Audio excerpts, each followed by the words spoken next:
Hi, this is a reminder that whatever other people did to you, even if they're your friends, your classmates, your family,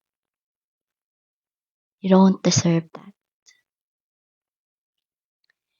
But you also don't need to spend the rest of your life seeking for answers,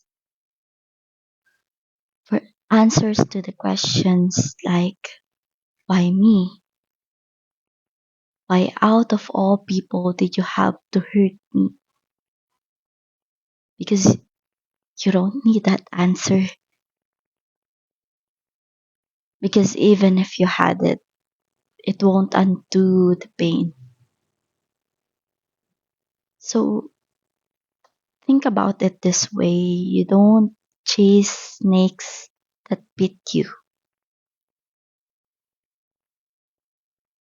you don't chase them and ask them why did they do that, because that's their nature.